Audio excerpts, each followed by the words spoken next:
ዋጓን አርሰናላውያን እንደምን አደራችሁ እንደምን ዋላችሁ እንደምን አመሻችሁ በያላችሁበት ሀገር ሰዓት አቆጣጠር እንደምከረማችሁ ሳሚ ነኝ። ለማታውቁኝ የዩቲዩብ ቻናሌ ስም ሳሚ ገነር ይባላል። የአርሰናል ደጋፊ ከሆናችሁና ስለ አርሰናል መስማት የምትወዱ እንዲሁም የሌላ ክለብ ደጋፊ ሆናችሁ ስለ አርሰናል መስማት ይመቸናል እንፈልጋለን የምትሉ ከሆነ ምን ጠብቃላችሁ? አሁኑኑ ሰብስክራይብ በማድረግ የዩቲዩብ ቻናሌ ቤተሰብ መሆን ትችላላችሁ። ነባሮች ላይክ፣ ሼር፣ ኮሜንት ላይ ሐሳብ አስተያየታችሁን በመስጠት ዩቲዩብ ቻናላችንን ሞቅ ደመቅ እንድታደርጉልን ስል በአክብሮት ጠይቃለሁ። ይህንንም ቪዲዮ ስትጀምሩ ሁላችሁም በቅንነት ላይክ እያደረጋችሁ የእናንተ ላይክ ማድረግ ለኔ እጅግ ትልቅ ብርታት ስለሚሆን ማለት ነው። እንዲሁም የዩቲዩብ አልጎሪዝም እንደዚህ አይነት ኮንተንት መስማት መመልከት ለሚፈልጉ ሰዎች ሪኮመንድ ስለሚያደርግልኝ ማለት ነው። እንደምን ከረማችሁ አርሰናላውያን? አይኖ በጣም ስቱፒድ ኩዌስችን እንደሆነ ይሄ ጥያቄ፣ ምክንያቱም የአፕሪል ወር ምንም እንኳን የልደት ወሬ ቢሆንም ነገር ግን በአርሰናል ፉትቦል ክለብ ታሪክ ውስጥ እንግዲህ ብዙም የድል ወር ያልሆነ ወር ነው። ስለሱም ብዙ ነገር ይዤላችሁ መጥቻለሁ። ነገር ግን ከ206 ቀናትን በቶፕ ኦፍ ዘ ሊግ ሆነን ስንመራ በአንደኝነት ቆይተን እንግዲህ ማንቸስተር ሲቲ ከበርንሌ ጋር ባደረገው ጨዋታና 1-0 ባሸነፈው ጨዋታ የነጥብ ልዩነቱ እንግዲህ እኩል ሆኗል። የግብ ክፍያውም እኩል ሆነናል።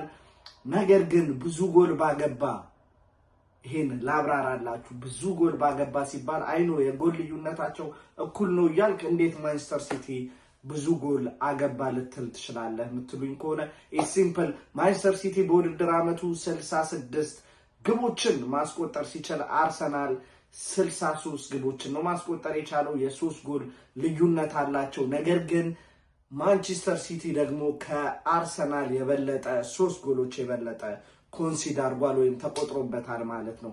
ስለዚህ በነጥብ እኩል ከሆነን በግብ ክፍያም እኩል ከሆነን ማን ብዙ ጎል አገባ የሚለው እንግዲህ እንደ መለያ ነጥብ ስለሚቀርብ እንግዲህ አርሰናል ከመሪነት ወደ ሁለተኛ ደረጃ ዝቅ ብለዋል። እንግዲህ ከተሳዳጅነት ወደ አሳዳጅነት የተቀየርንበት ሁኔታ ላይ ነው የምንገኘው። እሱ ምን ያህል የታይትል ረኑ ላይ ወይም ደግሞ የዋንጫ ሩጫው ላይ ፉክክሩ ላይ ምን ያህል ኢፌክት ይኖረዋል ፖዚቲቭሊ ወይም ኔጌቲቭሊ የምንመለከተው ይሆናል። ነገር ግን ነገ ትልቅ የቤት ስራ ከፊታችን ተቀምጧል። በሜዳችን ኤምሬትስ በ34ኛ ሳምንት የፕሪሚየር ሊግ መርሃ ግብር ኒውካስትልን እንግዲህ የምናስተናግድበት ጨዋታ አለ። እንግዲህ ሴመስ ዊንጌ ደግሞ ግዴታ ማሸነፍ ያለብን ጨዋታ ብቻ አይደለም። ከዚህ በኋላ ሁለቱም ቲሞች አምስት ቀሪ ጨዋታዎች አሏቸው አሁን ላይ። አርሰናል በዚህ በኩል አድቫንቴጅ አለው። ምክንያቱም ማንቸስተር ሲቲ ቀጣይ የፕሪሚየር ሊግ መርሃ ግብሩን የሚያደርገው አርሰናል 2 የፕሪሚየር ሊግ መርሃ ግብሮችን ካደረገ በኋላ ነው። ስለዚህ ነገ በኤምሬትስ ስቴዲየም ኒውካስትልን አስተናግደን ማሸነፍ ከቻልን ፕላስ በቀጣይ ደግሞ እንዲሁ በሜዳችን ኤምሬትስ ሌላው የለንደን ክለብን ፉለምን በሜዳችን የምናስተናግድ ይሆናል። ማሸነፍ ከቻልን እንግዲህ በቀጣዩ ማንቸስተር ሲቲ በፕሪሚየር ሊግ ተመልሶ ኤቨርተንን እስከሚያስተናግድበት ሳምንት ወይም ደግሞ ጨዋታ ድረስ አርሰናል ሊጉን በ6 ነጥብ የመምራት ቻንስ ያገኛል። ያ ማለት ግን አርሰናል ቶፕ ኦፍ ዘ ሊግ ነው ማለት ሳይሆን ለጊዜያዊ፣ ምክንያቱም ኢትስ ፌክ ማለት ነው። ምክንያቱም ማንቸስተር ሲቲ ስቲል 2 ጨዋታዎች በእጁ ስለሚኖሩ ማለት ነው። ነገር ግን አርሰናል የ6 ነጥብ ልዩነቱን የቤት ስራውን ቀድሞ ፈጽሞ እንግዲህ ለማንቸስተር ሲቲ ሂዊጎ አሁን የምታረጉትን አድርጉ። የመጀመሪያው ጨዋታ እንደነገርኳችሁ የሚመለሱት ከኤቨርተን ጋር አዌይ ጨዋታ ነው። ኤቨርተን ቀላል ተጋጣሚ አይደለም። ኤክስፔሪየንስድ ማናጀር ዴቪድ ሞይስን ይዞ ጥሩ የነጥብ ወይም ደግሞ የፕሪሚየር ሊግ ጉዞ ላይ ይገኛል። የአውሮፓ ቶርናመንት ተስፋም አለው። ስለዚህ ኤቨርተን ለማሸነፍ ይህን ጨዋታ ከውብ ደጋፊዎቹ ጋር ያቅማቸውን እንደሚሞክሩና ለማንቸስተር ሲቲ ከባዱ ጨዋታ እንደሚሆን አልጠራጠርም። ኢቭን ማንቸስተር ሲቲ ኤቨርተንን ቢያሸንፍ እንኳን አይ ዶንት ቲንክ ሶ ያን ያህል ብዙ ጎል አግብቶ የሚያሸንፍ ምክንያቱም አይተናል ማንቸስተር ሲቲ ኦልሬዲ እጅግ በጣም የተደሰትኩበት የባለፈው ጨዋታ በርንሌን ያሸነፉበት ዛት ወዜ ማሲቭ ቻንስ ለማንቸስተር ሲቲ ብዙ ጎል ማስቆጠር የሚችሉበት ብዙ ሙከሮች አድርገው ነበር። ነገር ግን ጨዋታውን ከአንድ ጎል በላይ አስቆጥረው መውጣት አለመቻላቸው ለኛ ቢግ አድቫንቴጅ ነው። እንደነገርኳችሁ የጎል ልዩነቱ 3 ነው። ማንቸስተር ሲቲ ከዚህ በኋላ የሚያገኛቸው ክለቦች እጅግ በጣም ጠንካራና ይህን ያህል ብዙ ጎል አግብቶ ለማሸነፍ ይችላል ብዬ አላስብም። እንደነገርኳችሁ የመጀመሪያ ተጋጣሚው ኤቨርተን ሲሆን ቀጥሎ ደግሞ በሜዳው ብሬንትፎርድን ነው የሚያስተናግደው። ሌላው ብሬንትፎርድ ጥሩ ሞመንተም ላይ የሚገኝ እንዲሁም እነሱም የአውሮፓ ኮምፒቲሽን ላይ ለመሳተፍ ጥሩ ቻንስ ያላቸው ክለቦች ናቸው። ከዛም በመቀጠል እነ ቦርንማውዝ፣ አስቶን ቪላ እና ክሪስታል ፓላስ አሉ። ስለዚህ የማንቸስተር ሲቲ ተጋጣሚዎች ወረቀት ላይ ሲታዩ ከአርሰናል የከበዱ ናቸው። ነገር ግን ባለፈው ነካክቼላችኋለሁ ሳይሆን በደንብ አብራርቼላችኋለሁ። ኢትስ አባውት ሞመንተም ምክንያቱም አርሰናል በአፕሪል ወር ብቻ ተውት ላስ ካደረግናቸው 6 ጨዋታዎች 4 ጨዋታዎችን ተሸንፈን አንድ ጨዋታ ብቻ አሸንፈን አንድ ጨዋታ ደግሞ አቻ የተለያየንበት ነው። በሚያሳዝን ሁኔታ ደግሞ ያሸነፍነውና አቻ የተለያየነው በፕሪሚየር ሊጉ ሳይሆን በቻምፒዮንስ ሊግ ባደረግነው ጨዋታ ነው። ይሄ ማለት ደግሞ ቁጥሮችን ስንመለከት አርሰናል ከነዚህ ጨዋታ በፊት ባደረጋቸው 52 ጨዋታ ራሱ 3 ሽንፈት ብቻ የተሸነፈው አርሰናል ከዛች ካራቦ ካፕ የማንቸስተር ሲቲ ሽንፈት በኋላ ግን ሞመንተሙን ኮምፕሊትሊ ያጣው ቲም ሆኗል።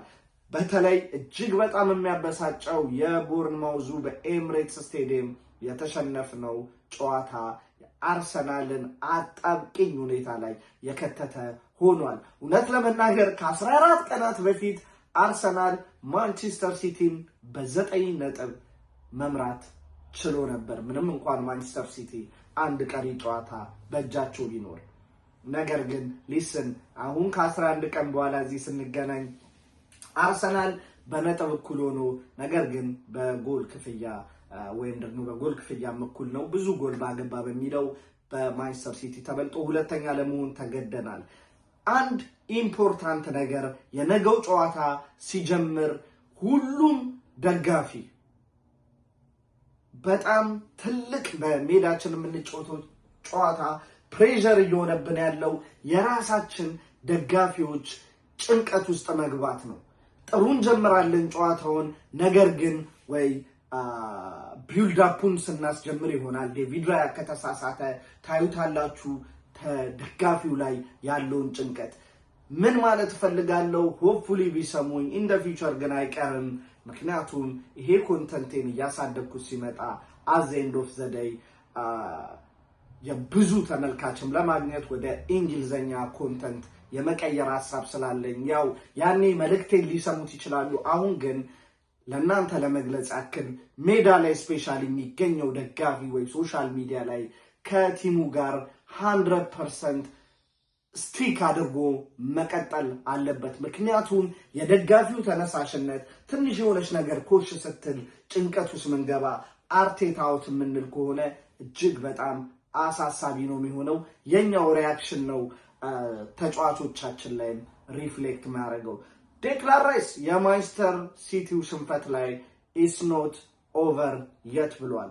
እውነቱን ነው። ኢትስ ኖት ኦቨር የት፣ ኢትስ ኖት ደን የት።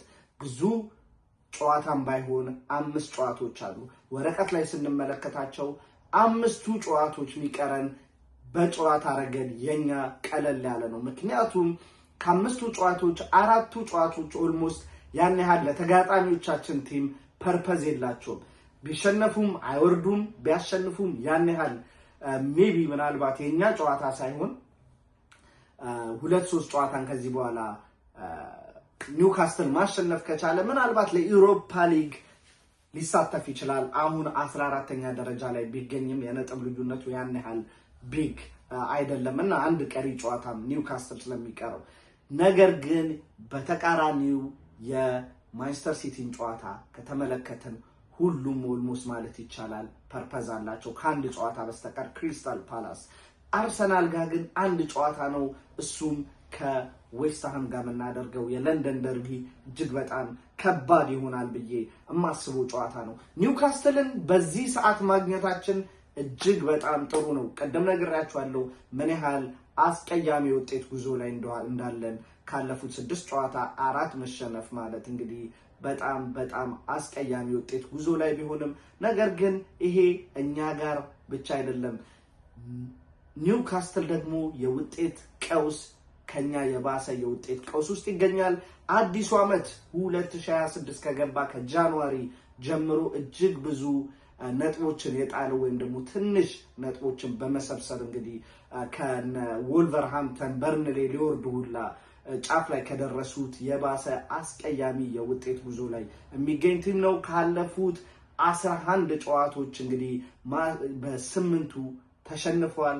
ካለፉት 4 ጨዋታቸው ደግሞ 4ቱንም ላስት 4 ጌምስ ማለት ነው 4ቱንም ተሸንፈዋል።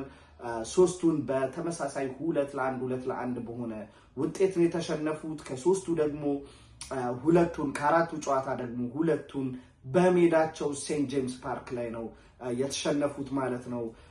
አንደኛው በቻምፒዮንስ ሊግ መርሃ ግብር በባርሰሎና 7-2 በሆነ አስከፊ ውጤት የተሸነፉበት ነው። ሊስን እንደዛልን ማለት ግን ኒውካስትልን መናቅ አለብን ማለት አይደለም። ምክንያቱም አንረሳውም አፕሪል 4 ቀን ምን እንደተፈጠረ በኤፍኤ ካፕ ጨዋታ ሳውዛምፕተንን ቻምፒዮንሺፕ ላይ የሚገኝ ተጋጣሚን ሳውዛምፕተንን ማሸነፍ አቅቶን ተሸንፈን ከውድድር ውጭ ሆነናል። ስለዚህ ኒውካስትል ማች ቤተር ኤንድ ስትሮንገር ዛን ሳውዛምፕተን። ስለዚህ ኒውካስትል እንግዲህ ምንም እንኳን የውጤት ቀውስ ላይ ቢሆንም ነገር ግን እጅግ በጣም ተጠንቅቀን ይህን ጨዋታ ማድረግ አለብን ብዬ አስባለሁ። ለሚካኤል አርቴታ እንግዲህ ኢትስ ኦብቪየስ ከዚህ በኋላ እንግዲህ ውጤት ጎሎችን ጨዋታን ብቻ ማሸነፍ ትርጉም ላይኖረው ይችላል። ምክንያቱም ሁላችንም እነሱም ያላቸውን ጨዋታ ሙሉ ቢያሸንፉ አርሰናልም ያለውን ጨዋታ ሙሉ ቢያሸንፍ እንደነገርኳችሁ የጎል ሁኔታው ይታያል። አሁን ባለው ሁኔታ ብዙ ጎል ያስቆጠሩት ማንቸስተር ሲቲዎች ናቸው ቢቆጠርባቸውም ማለት ነው። ስለዚህ አርሰናል ከዚህ በኋላ ለክሊንሺት ከተገኘ ጥሩ፣ ካልሆነ ግን አንድ ጎል አግብቶ መዝጋት ወይም ደግሞ 3 ነጥቡን ብቻ እንደ ቢግ ነገር ሰክሰስ ማሰብ የለባቸውም። በጨዋታው ላይ ስፔሻሊ በሜዳቸው በሚያደርጉት ጨዋታ ላይ እንግዲህ የተቻላቸውን ነገር ቻንሶች በመፍጠር ጎል አስቆጥረው የቻሉትን ያክል ግብ በጨዋታ ላይ አስቆጥረው መውጣት መቻል አለባቸው ብዬ አስባለሁ።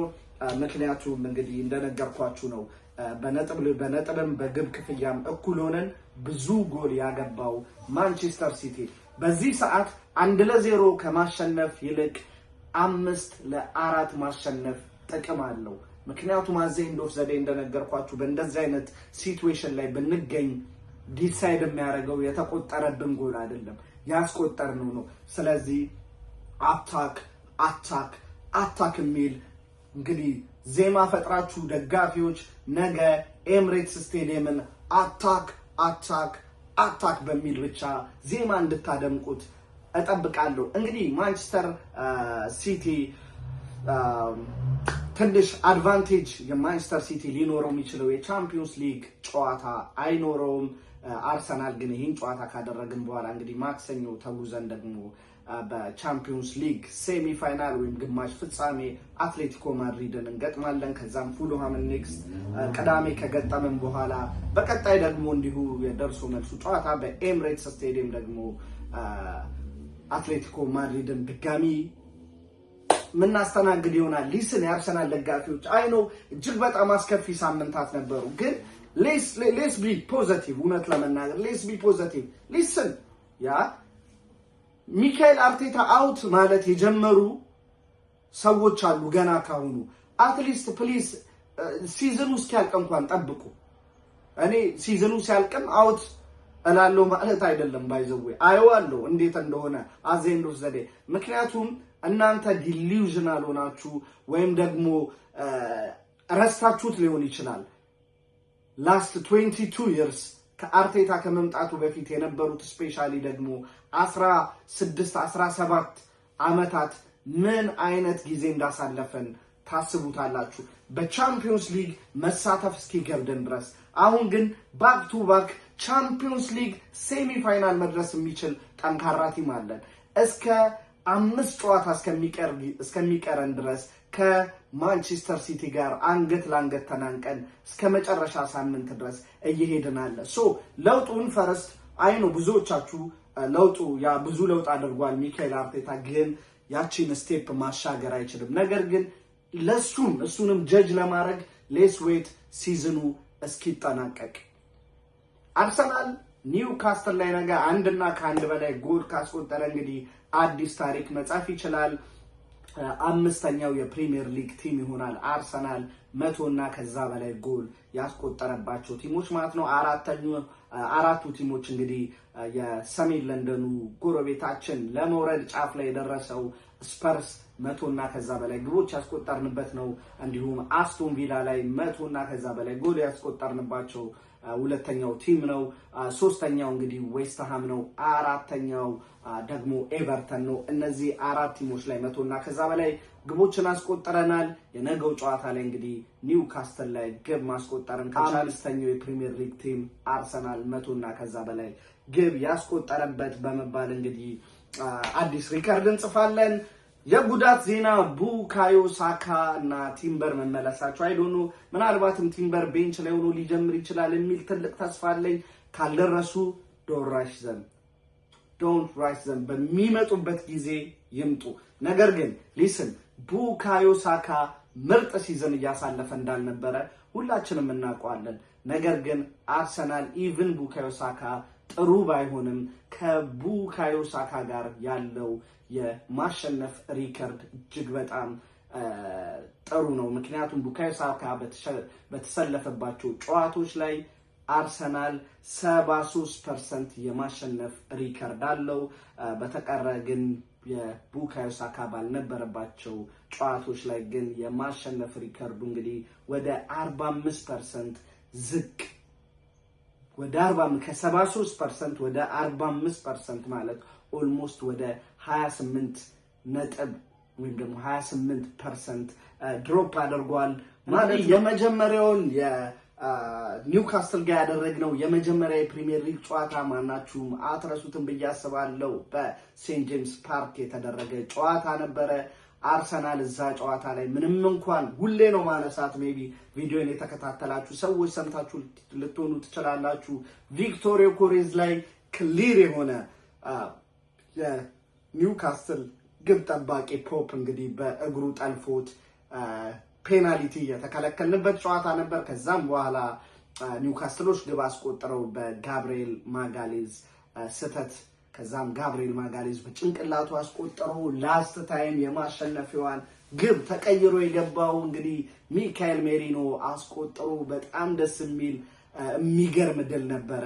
እሱ ብቻ አይደለም ባይዘው አሁን በተከታታይ የምንገጥማቸው 5 ቲሞች ማለትም ኒውካስትል፣ ከዛም በኋላ ፉልሃም፣ ከዛ ዌስትሃም፣ ክሪስታል ፓላስ እና በርንሌ እነዚህ 5 ቲሞች የመጀመሪያ ጨዋታችንን ከነሱ ጋር ስናደርግ ከአምስቱንም በተከታታይ በሊጉ ለመጀመሪያ ጊዜ በሊጉ 5 ጨዋታን ያሸነፍንበት ነበረ።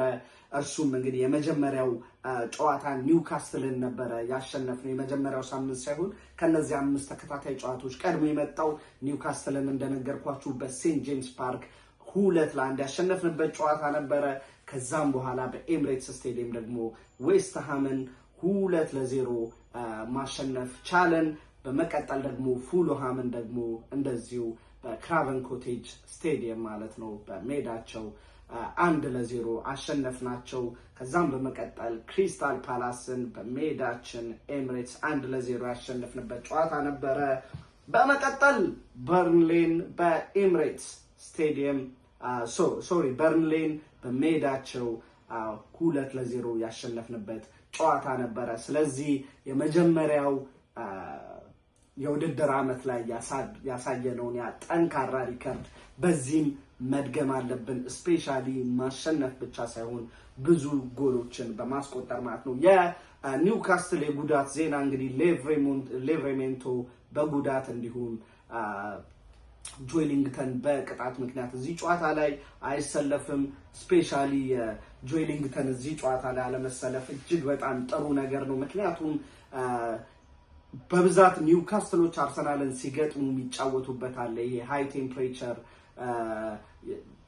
ጨዋታውን ማጋልና ኖርማሊ እንደዚህ አይነት ጨዋታ የሚጫወቱት ሴንት ጄምስ ፓርክ ላይ ነው ኤምሬትስ ስቴዲየም ላይ ሲመጡ ባሷን አቁመው ፓርክ አድርገው ባስ ሲከላከሉ ነው በተደጋጋሚ የምንመለከታቸው ነገር ግን ስፔሻሊ የብሩኖ ጉማሬዝ እና ጆይሊንግተን ፊዚካል የሆነ አጫወት ኳስ ፍሏችንን እንደፈለግን እንዳናደርግ ሲከለከልን በተደጋጋሚ ከኒውካስትል ጋር ባደረግናቸው ጨዋታ ላይ መታዘብ ችያለሁ ብሩኖ ጉማሬዝ ከረጅም ጊዜ ጉዳት በኋላ ምናልባትም የነገውን ጨዋታ በተጠባባቂ ወይም በስታርቲንግ ላይንአፕ ሊጀምር ይችላል እንዲሁም አንቶኒዮ ጎርደን ለዚህ ጨዋታ ሊደርስ ይችላል ተብሏል ይሄን ካለን ዘንዳ የውጤት ግምት ሊስን አሁን በጣም ፖዚቲቭ ነኝ አርሰናል ይሄን ጨዋታ 3-0 በሆነ ውጤት ያሸንፋል የሚል ፍላጎት እንዲሁም ግምት አለኝ ማለት ነው ሆፕፉሊ የአፕሪል ወር እርግማናችንን እንሰብራለን ብዬ አስባለሁ ባይ ዘ ዌይ አርሰናል ይህን ጨዋታ ከተሸነፈ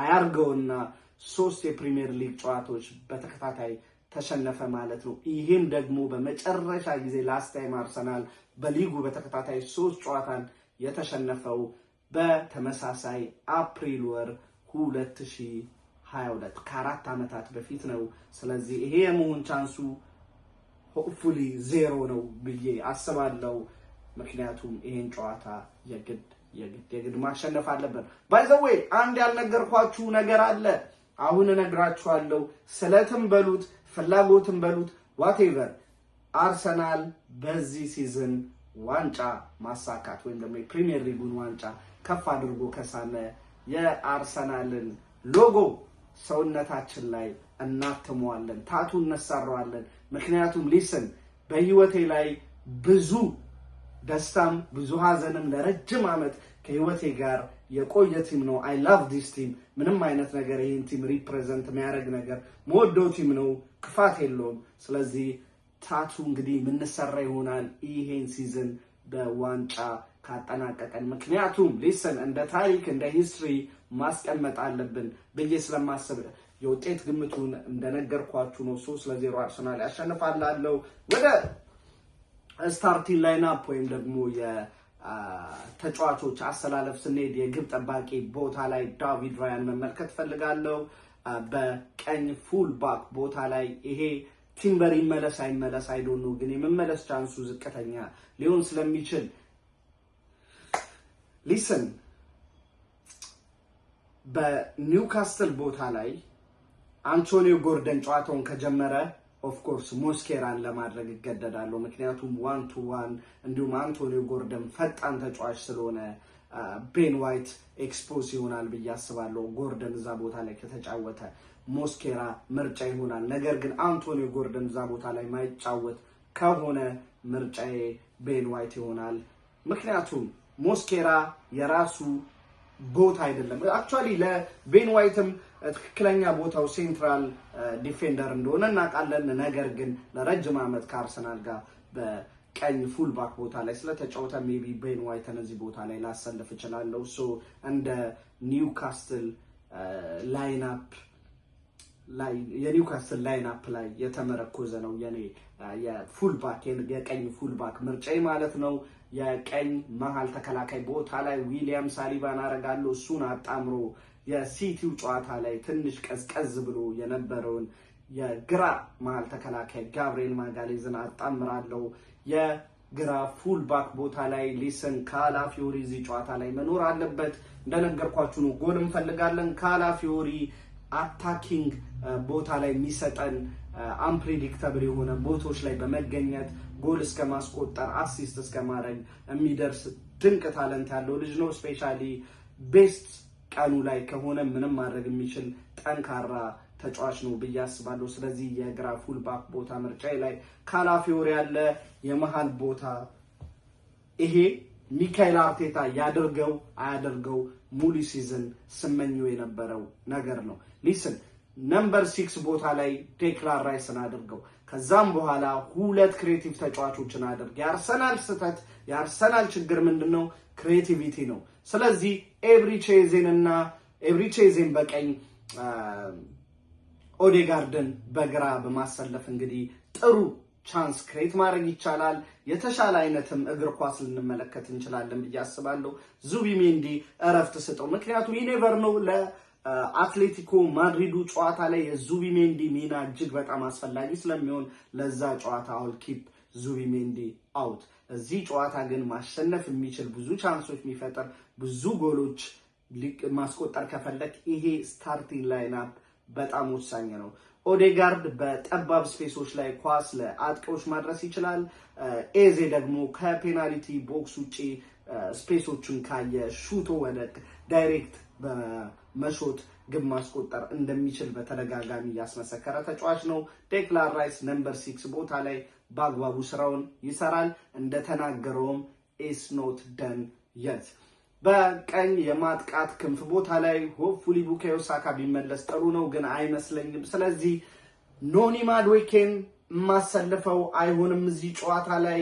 ይልቁንም የ16 ዓመት ታዳጊውን ዶማንን እዚህ ጨዋታ ላይ አስጀምረዋለሁ። ሊስን አይኖ የመከላከል ስራውን ያን ያህል አይሰራልን፣ ግን ሊስን ኢስ ኒውካስትል አይ ዶንት ቲንክ ሶ ሜቢ በካውንተር አታክ የሆነ ቻንሶችን ሊሞክር ይችላል እንጂ በፕሬስ ለማድረግ ይመጣል ብዬ አላስብም። በግራ የማጥቃት ክንፍ ቦታ ላይ ትሮሳርድን አደርጓለሁ። የፊት 9 ቁጥር ቦታ ላይ ቪክቶር ዮኬሬዝን አደርጓለሁ።